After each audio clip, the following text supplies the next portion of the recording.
So today is actually like the last day of practice, at least theoretical practice. Tomorrow we can summarize. And we have been trying to combine the meditation with an object, as it is done in the Buddhist tradition, in the agamas, in the nikayas. We meditate with an object. That object is called kammatthana or karmasthana. That means it is where we use our effort. We use our effort on an object to appease our mind and to develop wisdom. So in the Theravada tradition in which I have been trained, we differentiate two kinds of kammatthana, two kinds of the objects of bhavana. We usually translate meditation, bhavana, but actually this translation is not exactly what it means. The bhavana means, from the Sanskrit root bhu, to become, to cultivate. So the meditation is a process of becoming. When you study in East Asia, so you don't say, I meditate Zen, I meditate this, I meditate that. You say, you become Zen, you become shamatha, you become vipassana. Narimatsu, narimasu. Sharad has learned Japanese. You become, when you study meditation, you become appeasement. You become wisdom. When you become appeasement, you become wisdom, you have learned Buddhism. Now, we are not yet appeasement, we are not yet wisdom, we are learning Buddhism. When you have learned, you are ashaiksha. That means you remain, you don't need to learn anything. You become appeasement, you become wisdom. If you study the Bodhisattva path, you continue learning, because the learning to help others and learning to help oneself cannot be distinguished. That is the Bodhisattva path.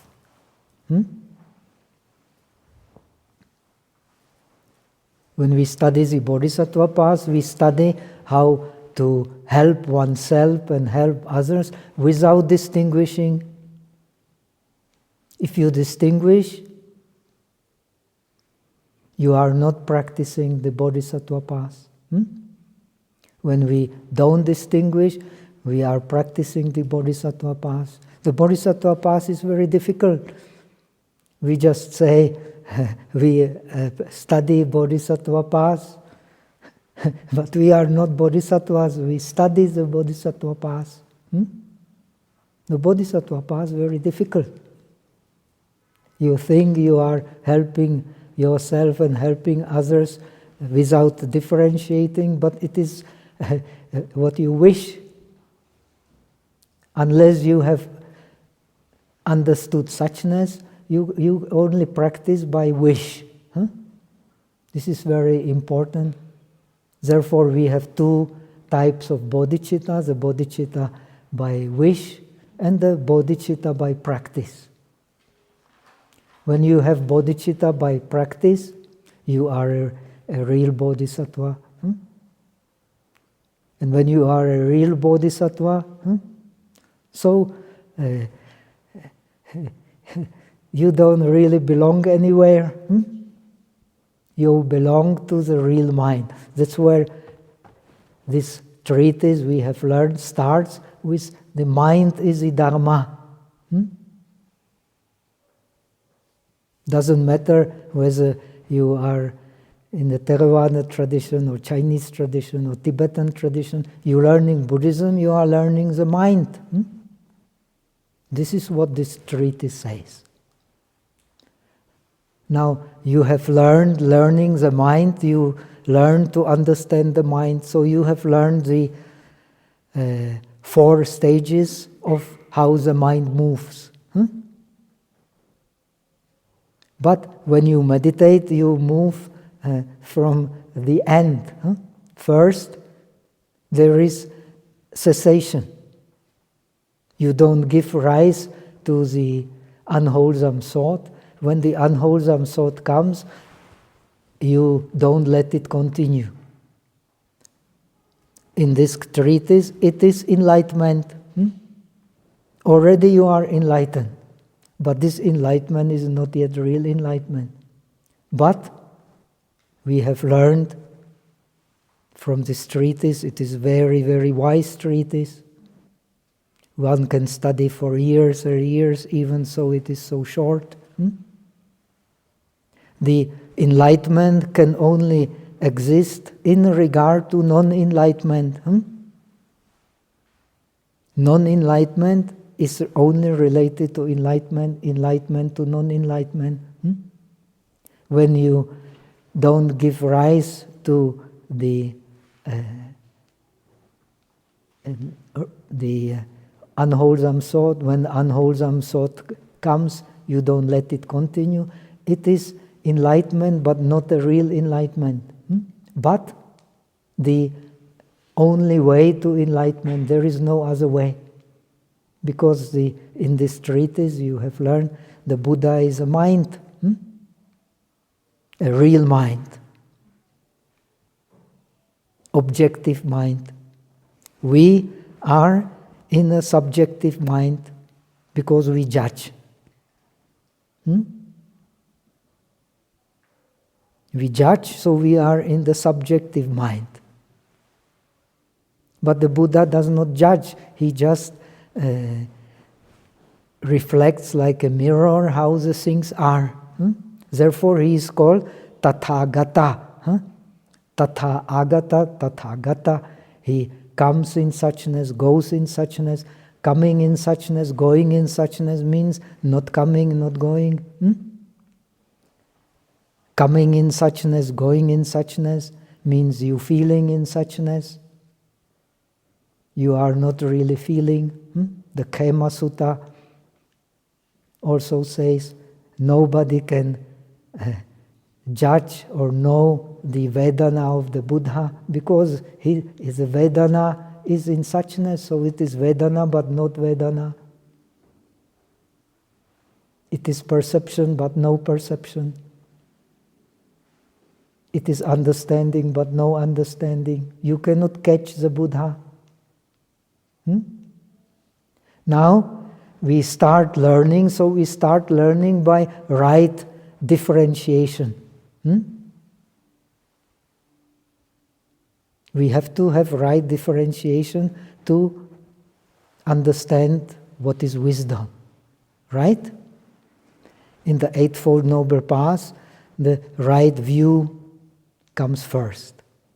Right thought is based on right view.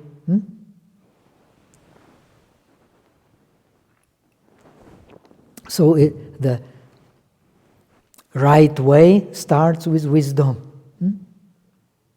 Faith, even in the Theravada tradition, is actually wisdom. The faith is defined in Abhidhamma as okapana. Okapana means avakalpana. You arrange yourself with what you're doing. Right? That is okapana. That is wisdom.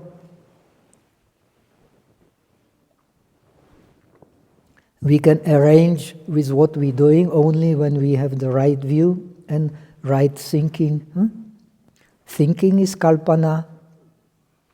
You fix your mind. Sanskrit root klp means to fix, to put together. So, we put together things in the right way. It means yonisho manasikara. We pay attention to the things of our experience with wisdom. That is yonisho manasikara.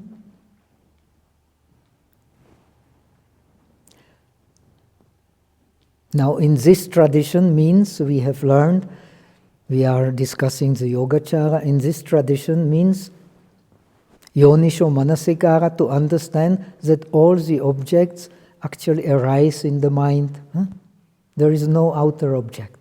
That is a skillful means of Yogacara. Because all objects arise in the mind in this tradition, when you don't let the wrong thought continue, don't hold to the unwholesome thought. Therefore, you are enlightened, but it is not the true enlightenment. When you differentiate according to wisdom, it is, and you attain the highest reality through the differentiating wisdom, but you still rely on the differentiating wisdom. It is body, but we have learned it is something like body, because you meditate on impermanence, and the nirvana is not impermanent. When you have found suchness, you meditate on that which stands, we have learned. And when you become the Buddha, you come back to the beginning. The beginning is suchness. In this tradition, everything appears in suchness. And how do you meditate on suchness? You understand that when the mind does not move, it is a natural state. We have learned when the mind moves, in this tradition, it is not the natural state. So we should not hold to the mind which moves. The mind moves because we hold the object. But without holding the object, very difficult to appease the mind, to develop wisdom in the mind.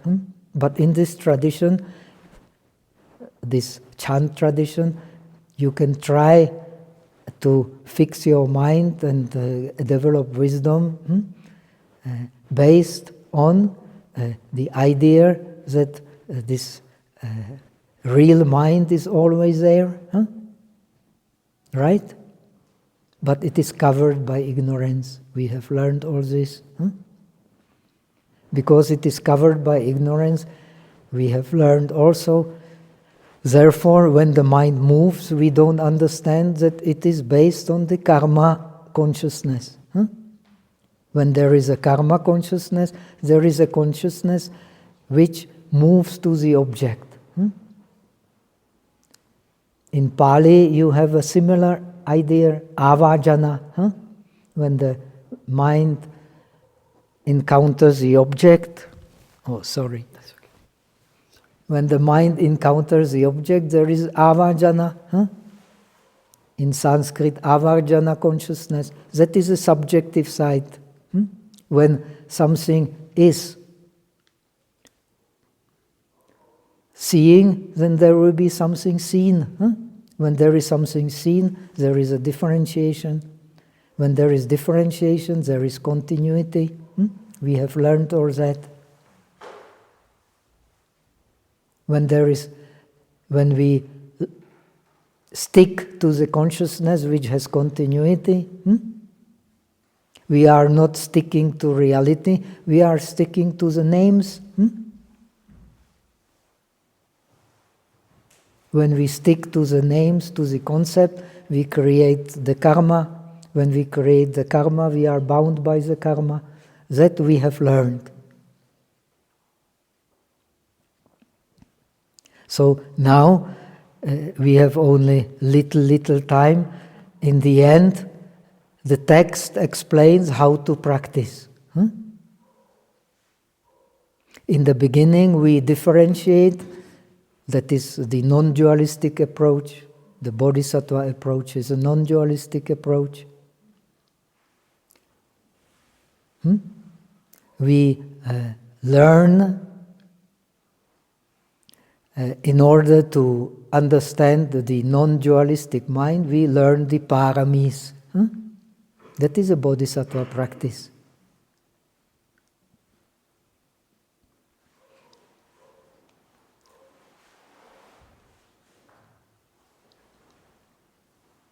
Only when we have the paramis, we can understand suchness. If we don't have the paramis, we cannot understand the suchness.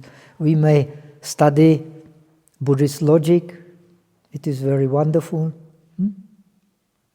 Buddhist logic is yogacara, but not yogacara based on alaya vijnana. Yogacara without the alaya vijnana, but it is still yogacara. It is still the mind is the source of everything.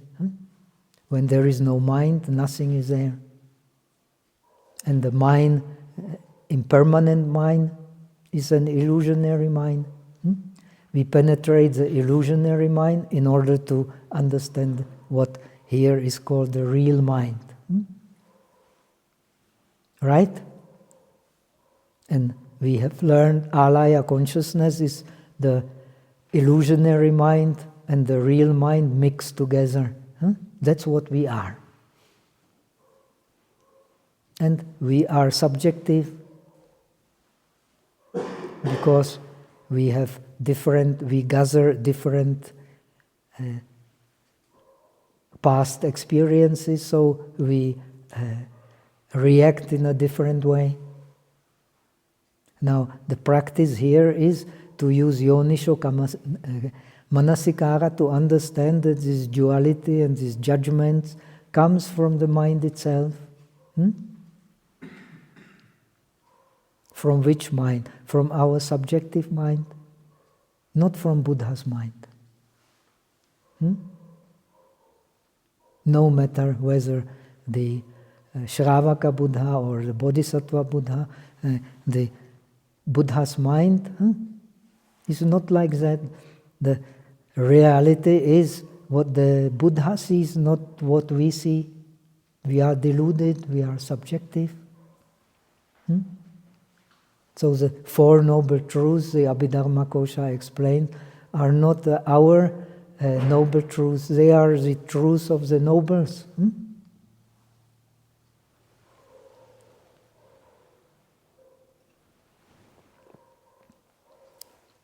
The noble understands that mind which moves is not the real mind, so he does not cling to it. And this is the essence of this.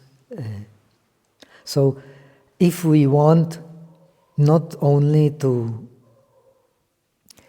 strive for individual release from suffering, we want to understand the fully objective mind. The mind of Arahat is also objective, but still it has tendencies towards a subjective behavior. The Buddha's mind has no tendencies to any subjective behavior whatsoever. Subjective behavior is based on, in this tradition, on the seeds of our previous experiences. We have penetrated the reality, but we are still very often guided by our previous experiences. When we not guided by our previous experiences, but fully penetrated the reality, we are the Supreme Buddhas. Not even Shariputra is the Supreme Buddha. So, how to become the Supreme Buddha? This text explains we have to practice the paramis. When we practice the paramis, we become the Supreme Buddha. Now, we don't need to explain the paramis, you all know. But what is very important, that is the essence of the Mahayana. Mahayana does not mean that you belong to some group. Mahayana means that you have opened your mind completely and you see that benefiting yourself and benefiting others are one. That is Mahayana. You don't need any sect for that, you don't need any special philosophy for that. That is the highest realization.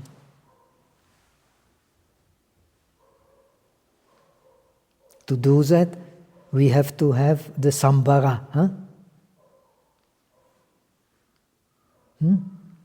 Om sambhara sambhara hum. You can repeat.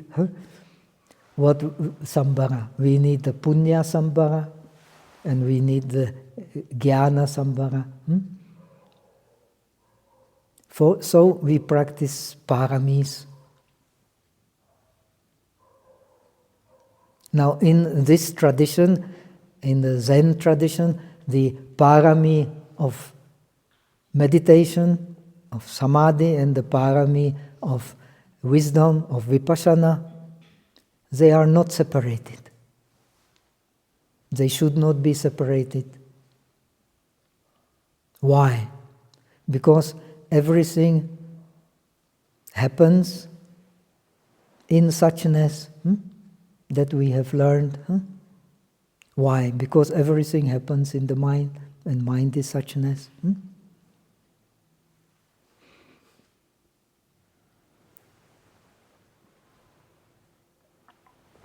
But everything happens in the mind only when you understand the mind. And you understand the mind when you have samadhi. That is why we have learned step by step how to practice samadhi. If you don't have samadhi, you want to understand the mind, you will understand the mind only as an outer object. This is what is the psychology about. You understand the mind like an outer object. How can you get liberation to understand the mind as an outer object? You are dwelling in the mind. So you have to come back home. And studying Buddhism is to find out, no matter what Buddha you are, to find out you have no home. When you have understood you have no home, you have learned your lesson.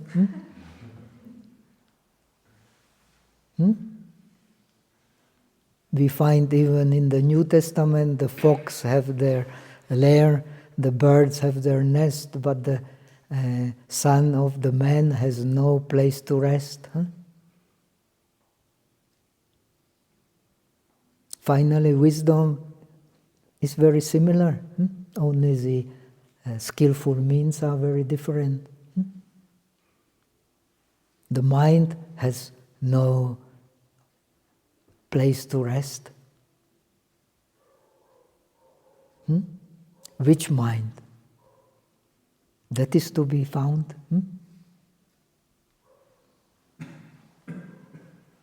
And how do you found it? By practicing shamatha and vipassana. Now in this tradition, shamatha and vipassana becomes the fifth parami. Normally we speak of 6 paramis. Here we have 5 paramis only. At the end of this scripture, it is teaching the practice of the 5 paramis. Because the shamatha and vipassana, they come together. And that is eka samskara samadhi. In the Zen tradition, also In a way, in the Pure Land tradition, the same idea. You want to learn Eka Samskara Samadhi.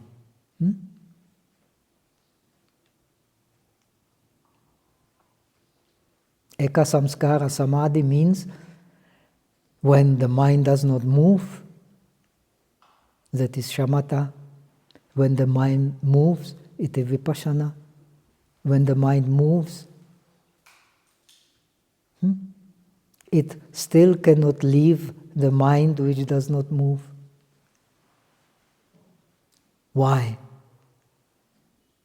Because the nature of the mind has no svabhava, has no own nature. The nature of the mind is emptiness. Mind has no svabhava, has no own nature, has no own existence. Its existence is, when it arises, it's mental factors which make the content of the mind. But the mind has no content, no place.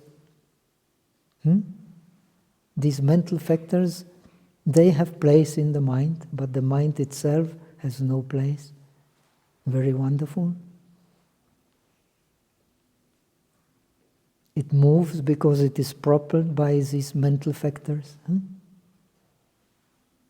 When there is will, there is a feeling, there is perception, there is attention, there is investigation. All these things happen, but when the mind moves.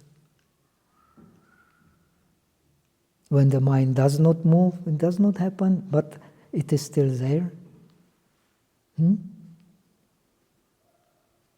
So you have meditation on the mind being like a mirror, mind being like empty space, but we have explained the mirror, empty space, they are dead, but the mind is our life. No mind, no life. So now let us see how the text explains, in short, we don't have much time, how the text explains how to practice shamatha and vipassana as one. This means meditation on the suchness. But the meditation on the suchness, you should not understand that it is wrong to meditate on an object. It's very difficult to fix a mind if you don't work with an object.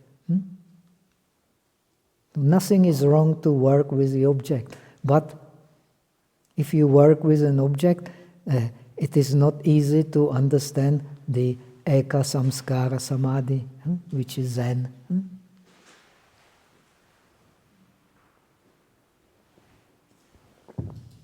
Why?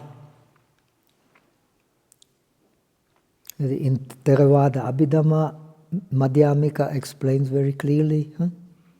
When you see your own mind, you actually see the immediately preceding mind in Samadhi.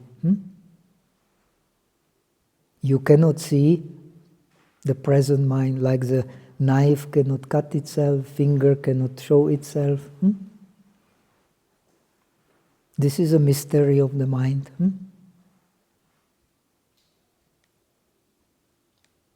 But in this tradition, everything comes from the mind. So you can have many, many minds together.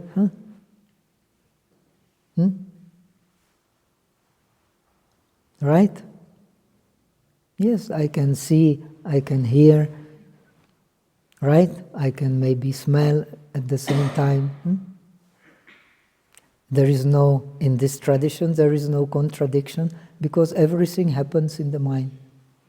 So you can have, you sit in meditation, you have pain in the knees, at the same time you have the bliss of meditation.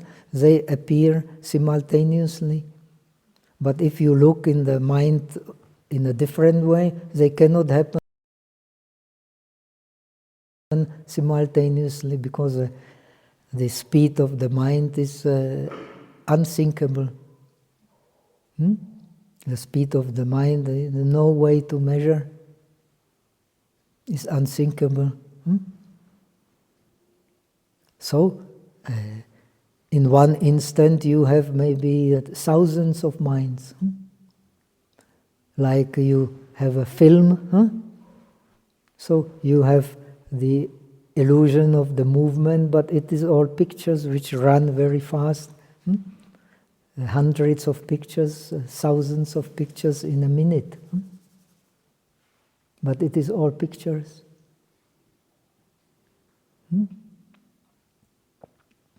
So the mind is a process. But in this tradition we have seen the basis of this process is what? Is the Tathagata Garbha, the Buddha nature. Buddha nature is a synonym of Tathata.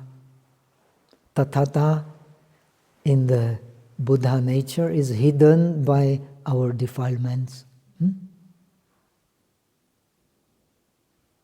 And due to our defilements, we hang to the mind which moves and consider it as a self, consider it as objective. And we judge.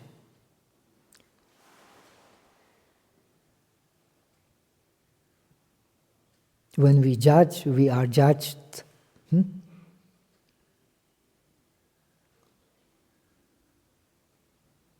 When we judge, we are judged.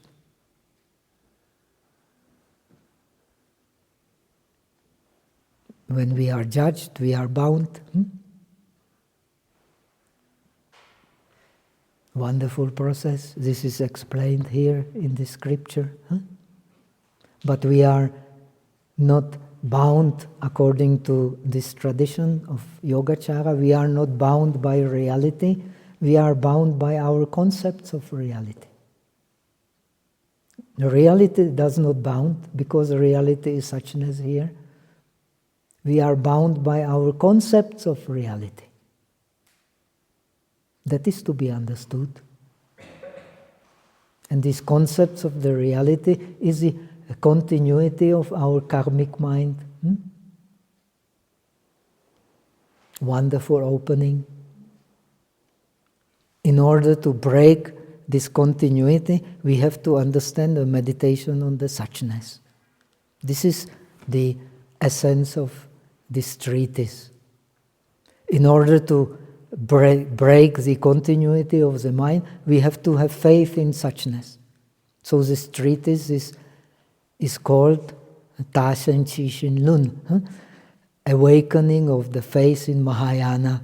And Mahayana is not some sect. Mahayana means a mind here. We have learned that. That is a Mahayana. Yana is a mind. There is no other yana, no other vehicle than the mind. What kind of path we follow depends on our concepts. But the concepts are not reality.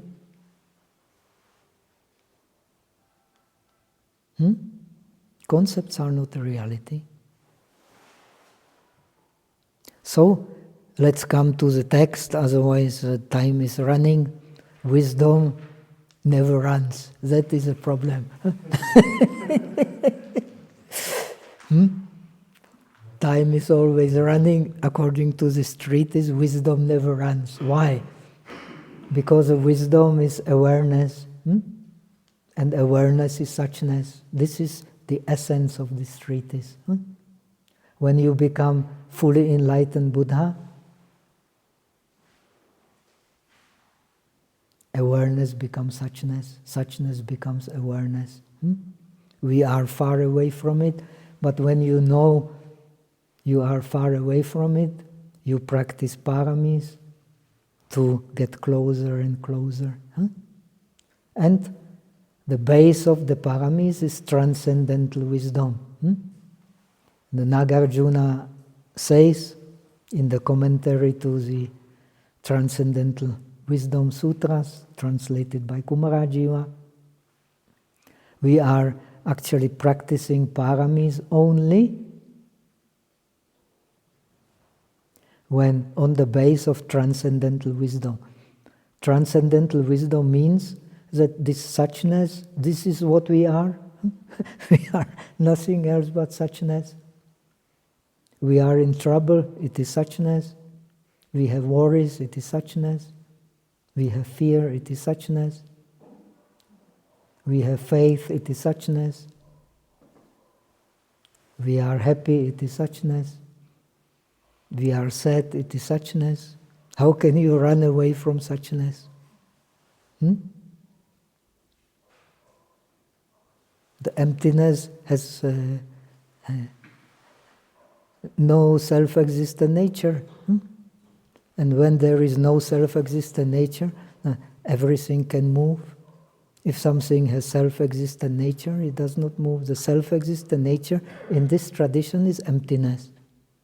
In Yogacara, Chittamatrata, this emptiness is the mind. And mind you have to know in order to know emptiness. So you cannot deny the existence of the mind.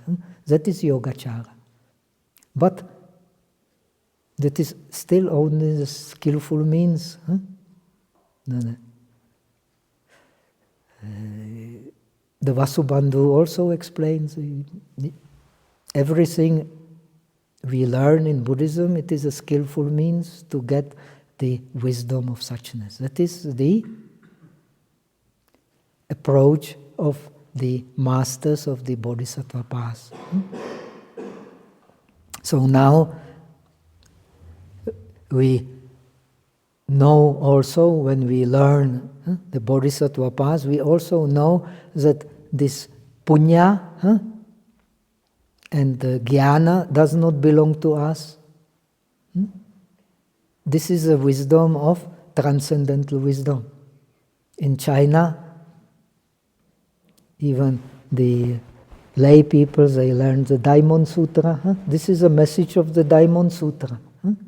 The virtue belongs to the highest reality, not to a man. If you think the virtue belongs to the man, the dana belongs to me, the sila belongs to me, the forbearance belongs to me, the effort belongs to me, the samadhi belongs to me, the wisdom belongs to me. That is limited virtue. But if you meditate that all these virtues belong to the highest reality, they become unlimited. So even a little virtue with wisdom can become a great virtue. But you practice, even you have nothing, you give with the proper attitude, it will have the good results. You give much, but in order to become famous, in order to have a name, in order to impress people, that even you give much, but its result will not be wisdom.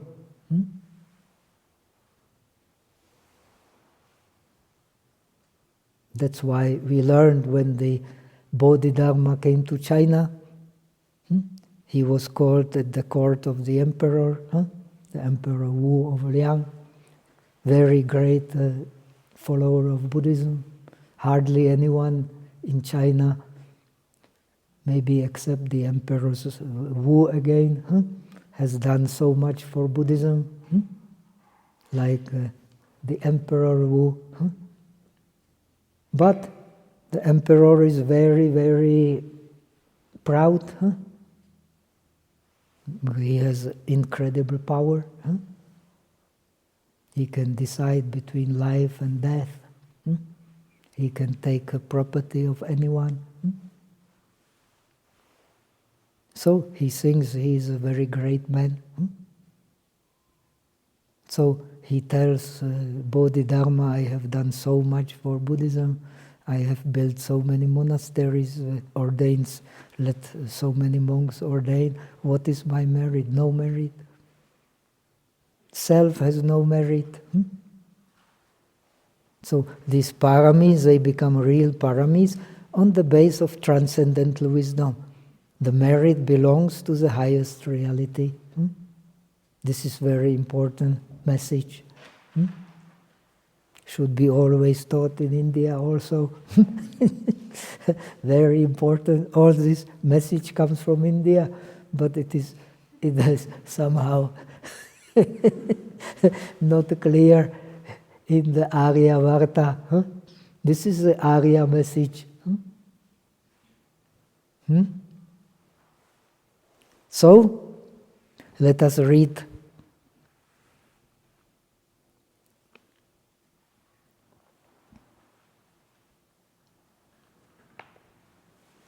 Where is it?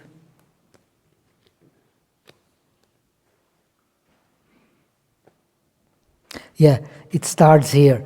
I don't go to this. We know that the real paramis we can only study when we understand transcendental wisdom, the unlimited virtue. We have learned also in this treatise, unlimited virtue and unlimited wisdom belongs not to a man, but to the highest reality. However you understand it.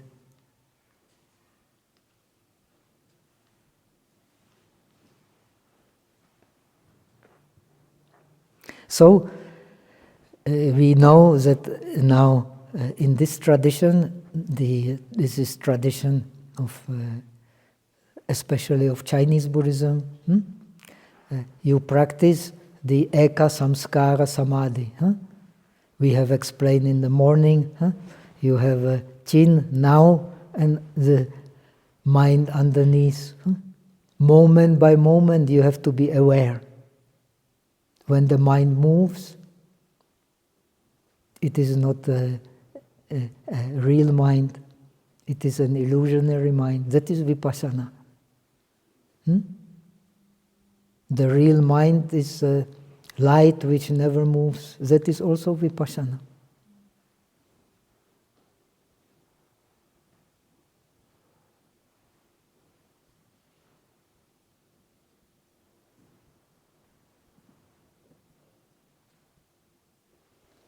So, this is the skillful means in the path of the Bodhisattva. Bodhisattva means enlightened being. Enlightened being is the being who sees precisely the anicca, dukkha, dukkha, anatta. Anatta is a synonym of suchness. Anatta is suchness, suchness is anatta.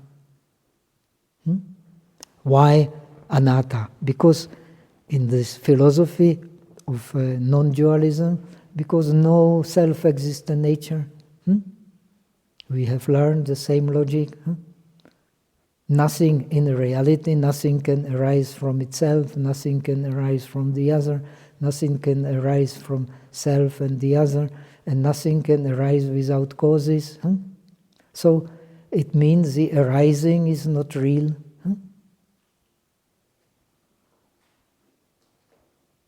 So this is a meditation.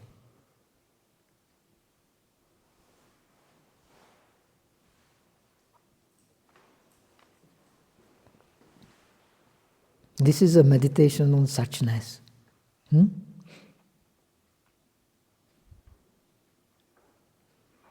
Now, very simple explanation how to meditate, how to cultivate shamatha and vipassana as being inseparable.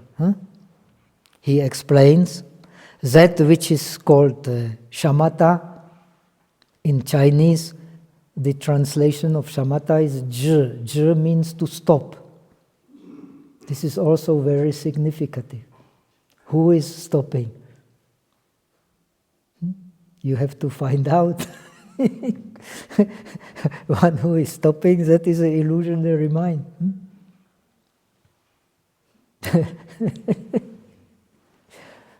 That is very difficult to find out.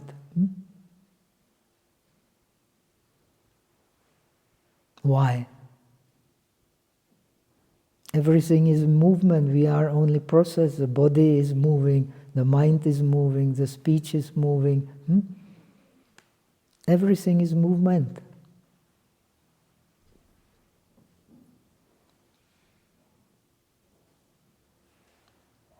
Now, we have learned how do you adjust to tathata by investigating the true nature of the mind. The true nature of the mind does not move. That is the non-dualistic approach. The true nature of the mind does not move, but it has no own nature. Its own nature is emptiness.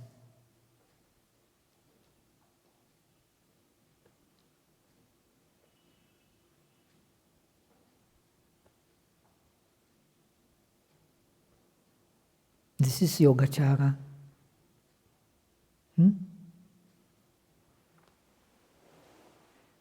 In a way, very similar to the yoga tradition. This moving mind is illusionary.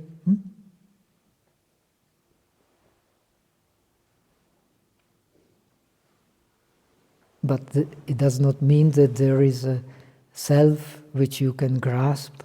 The self is a self because you cannot grasp it. This is the teaching of the ancients. This is the teaching of wisdom.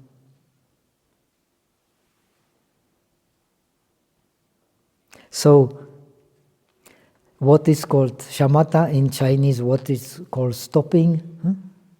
Stopping does not mean stopping. This is a paradox. Stopping means that it has stopped from the very beginning. When Angulimala was pursuing the Buddha with the intention to kill him, because the Buddha cannot be killed, the real Buddha cannot never be killed. So whenever he approached, he moved very fast. He has supernatural powers and he knows his intention. So he is exhausted and pray to Buddha, please stop. He said, I have stopped from the very beginning, you fool. It is now it is now your job to stop. To stop is a samadhi. When you have samadhi, you can practice vipassana. If you don't have samadhi, you cannot practice vipassana. This mind which is moving is an illusionary mind. If you grasp it, you grasp trouble. We grasp trouble and we wonder why we're in trouble. Grasping trouble is a trouble. Trouble in a bubble. This body is a bubble. What to do? Trouble in the bubble.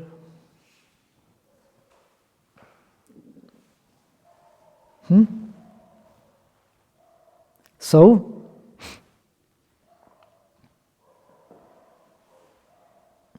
in this tradition, to stop means to stop all the grasping to the signs of the object.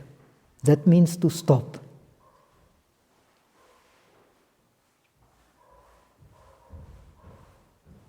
This is the meaning of shamatha in this tradition. You can explain in a different way. And as far as vipassana is concerned, in Chinese vipassana means quan. Quan actually means to observe. When you stop, you can observe. When you run, what will you observe?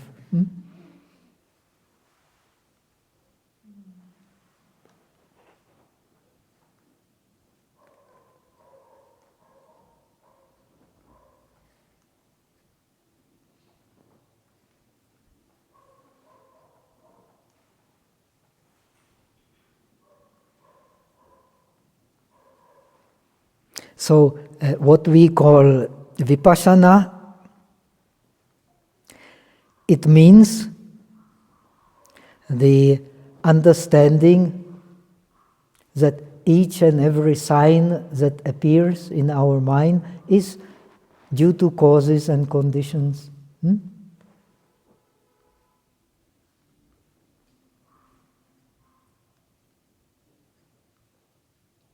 Due to differentiating causes and conditions.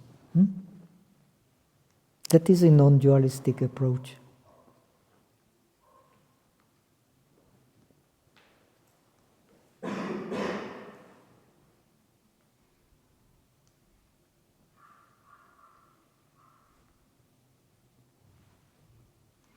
So we understand the meaning of vipassana and how to adopt here, sui shun, how to approach this shamatha and vipassana.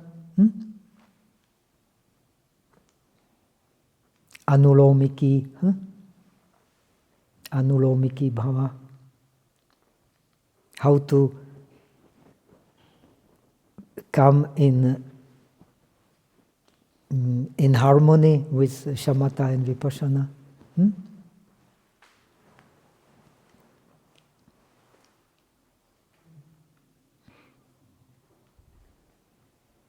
To align, perhaps. Align, huh?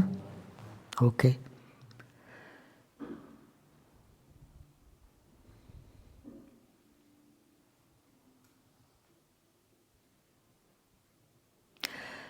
We align to shamatha and vipassana in the sense that we gradually practice so that the two are not separable. This is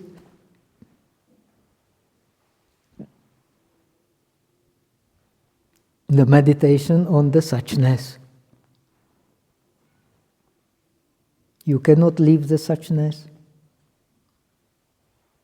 When the mind moves, it is also suchness, because cause and effect is a suchness. This is what the Buddha has deeply experienced under the Bodhi tree. But we can experience it superficially when we meditate according to this.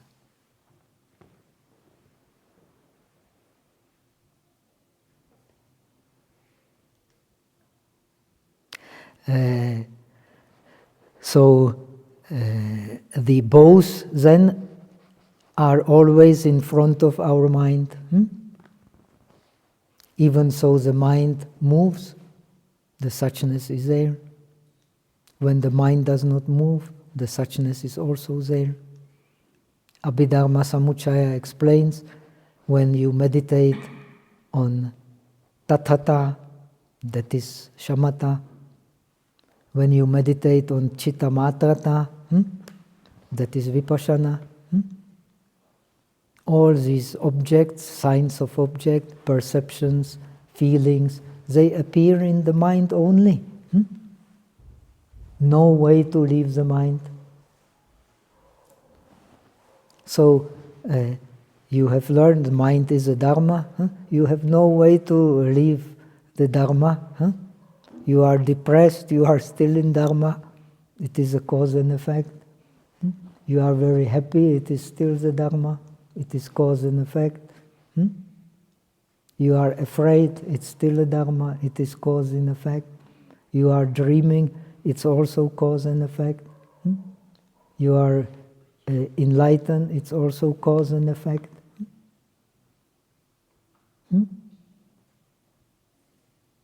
Possibly there is not a philosophy which can beat it.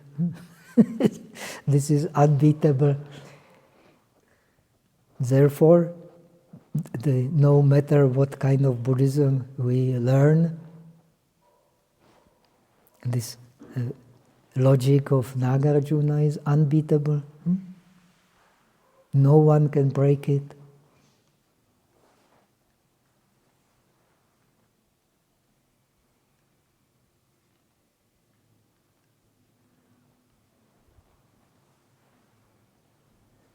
When we practice shamatha,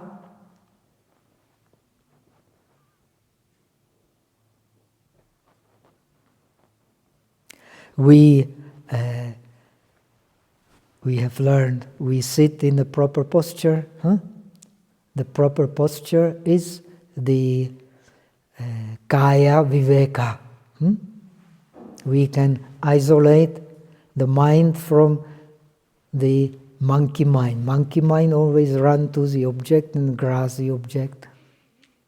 If it is an object it likes, it will grasp it and hold. If it is an object it does not like, In Sri Lanka, how do they catch the monkeys? Do you know? They make a cage with the gap, so that and put inside bananas, so the monkey comes to the cage, grasps the banana, and he does not let go. So the hunter comes and bind him, and no way to get out. Very interesting.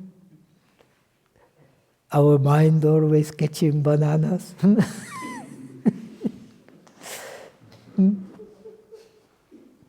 Now if you understand this method, you learn not to catch bananas.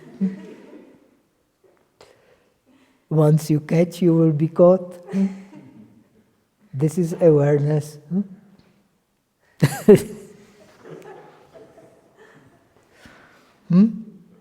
This is a meditation on Eka Samskara Samadhi. Yixing Sanmei. Eka Samskara Samadhi. You catch, you will be caught. You don't catch, you will not be caught. You catch bananas, you will suffer.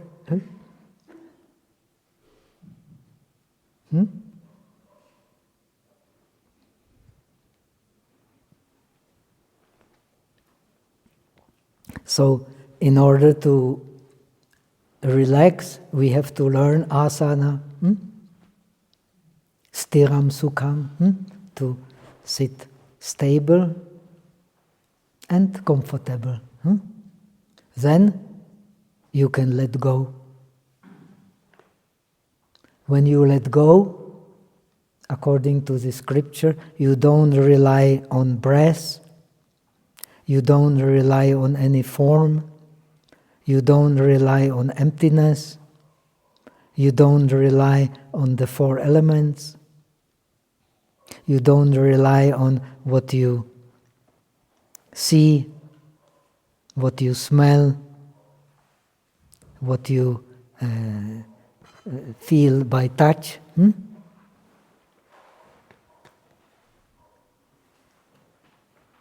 And whatever perception comes into your mind based on the nimitta. If you don't have nimitta, sign of the object, you don't have perception. Whatever perception comes into your mind, you don't let it stay.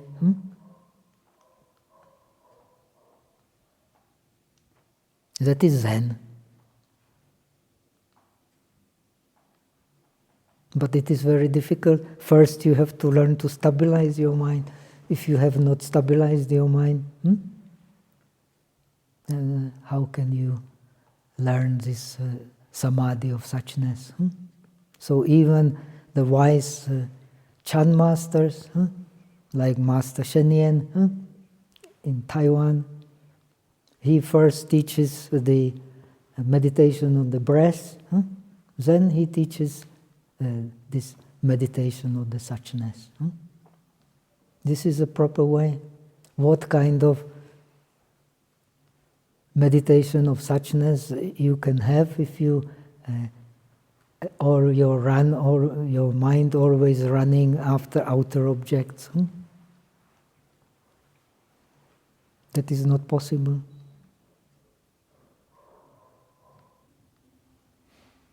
So then you can meditate that all the dharmas originally they have not any stable characteristics you can grasp. Originally, no phenomena has any stable characteristics you can grasp. This is true of the rupa, this is also true of the nama. No phenomena has any stable characteristics you can grasp. No phenomena can have svabhava. Nirvana has no svabhava. Samsara has no svabhava. Nothing has its own nature. Right? So that something which arises is unthinkable. Anirvachaniya. Achintya. This is a meditation on the suchness. Everything that arises, you cannot grasp. What you grasp is like the monkey grasping the banana. When you grasp the banana, you will be caught. Not letting go, suffer. Remember this simile of the catching the monkey? Monkey puts the hand into the cage where there is many bananas. He catches the banana and he never lets go. So the hunter comes and catches the monkey. Mind is also like that. This meditation is like that. You catch banana, you will be caught. You don't catch banana, you will not be caught. Very wonderful. So this is a meditation of eka samskara samadhi. In this moment you catch banana, in this moment you are caught. Next moment you don't catch banana, you are not caught. This is the essence of this approach. Eka samskara samadhi. One moment catch banana, one moment caught. And who is the hunter? You have learned here, the hunter is the suffering.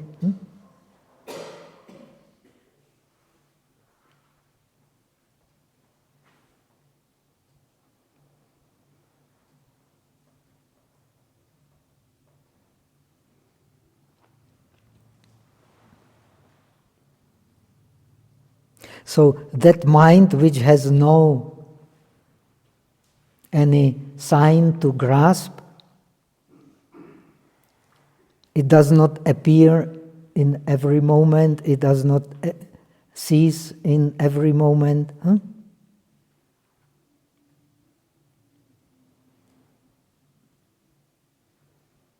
And it does not hold to any object as outside. It understands very clearly whatever object may appear is the object of appearing in the mind. So by mind you remove the mind. This is the Zen meditation.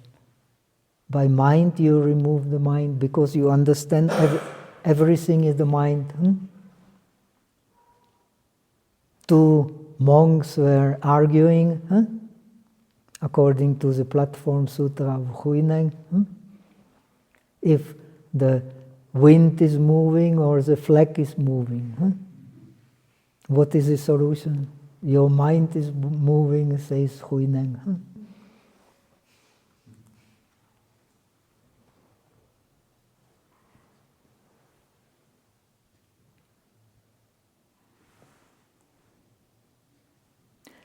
If the mind becomes distracted, as in our case,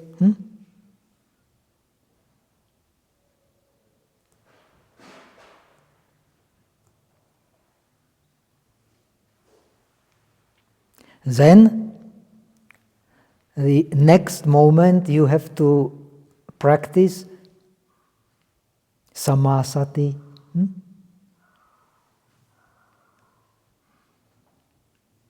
Not let this distraction continue even the second moment.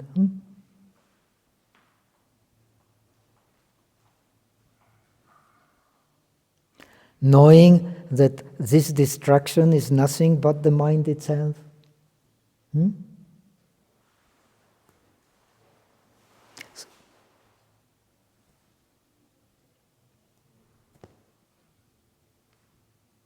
This is the Samma Sati, Samyak Smriti.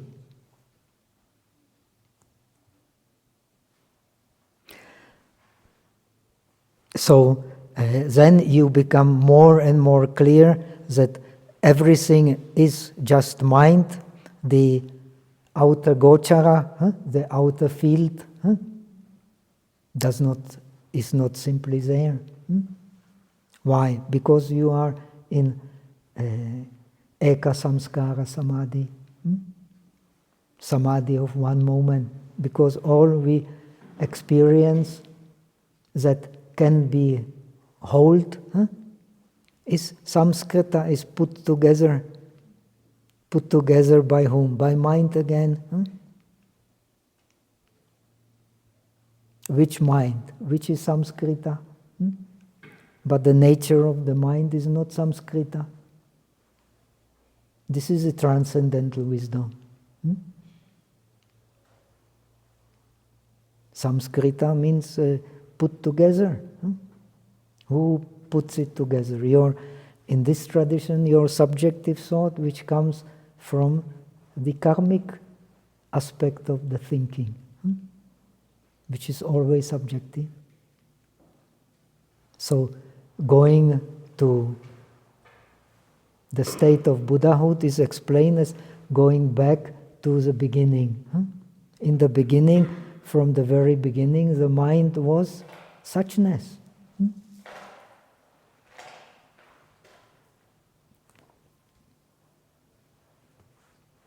So, you will also recognize that the mind has no svabhava, no dzuxiang,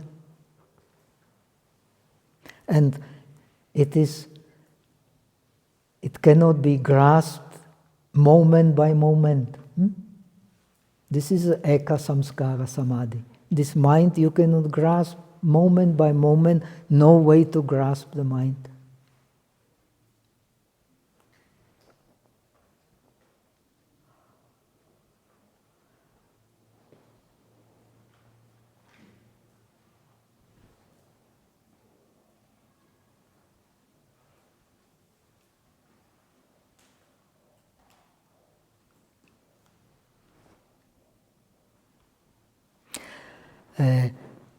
Whatever is the position of your body, the four positions, the four Iryapatas, the students of Buddhism know, we spend our lives in the four positions, Iryapatas, literally the path of the movement, because we are all the time moving. Even when we sit in deep samadhi, the body is still moving. Movement is alive. That we have learned in the morning meditation on the breath. Breath, he translates as what? I forgot. the vital energy is a movement. And the breath penetrates each and every pore of our body, each and every cell. We are a movement. Even the bones are on the move. So,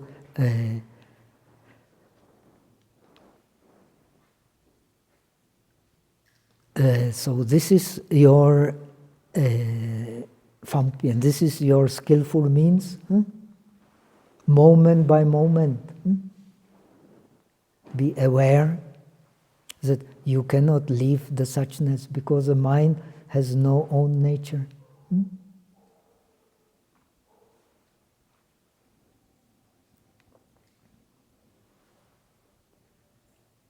If you practice for a long time like that, you have learned these 4 stages. First you have cessation, then you have impermanence, then you have standing, and then you come to beginning. You throw the stone into the sky. First you throw it, then it goes up, then it stands and comes down again.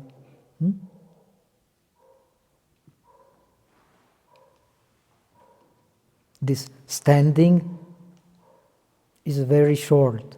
In Pali commentaries you will find the discussion if there is really any standing or if there is only arising and passing away.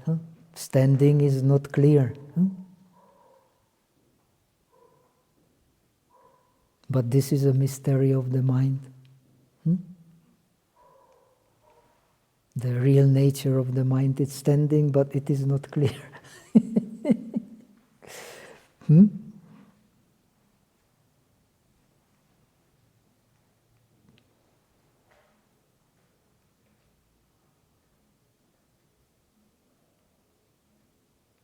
If the mind understands this standing, even in the movement there is still standing, then it will not adopt, what did you say? Align. It will align with the samadhi of suchness. If it contemplates the standing, which is there in every moment, even when the mind is moving.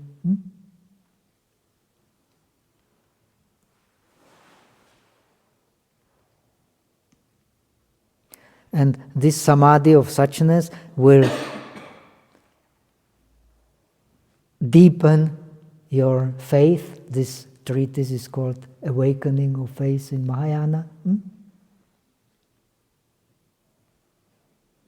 So that you will really attain the perfect Buddhahood, and it is possible.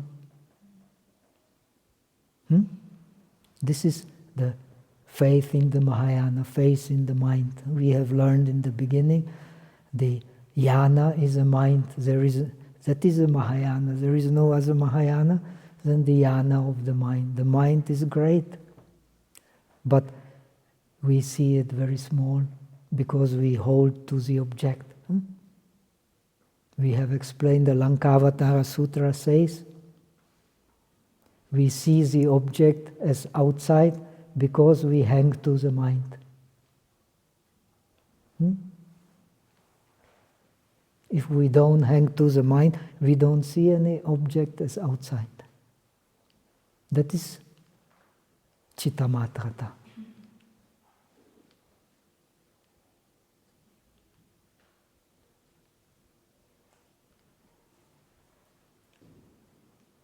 So when you meditate like this on suchness, you will not give rise to any doubts.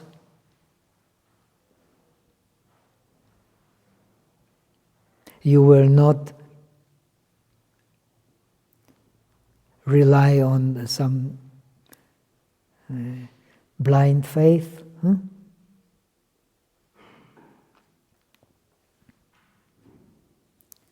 and you can even the very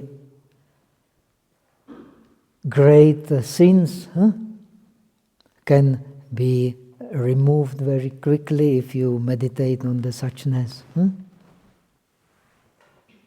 Well, today is there is so much more to explain, but we have to make an end because we are having a party, no? Our friend Praveen has told us he prepared some party for us, the parting party, and after the parting party we will, is it right?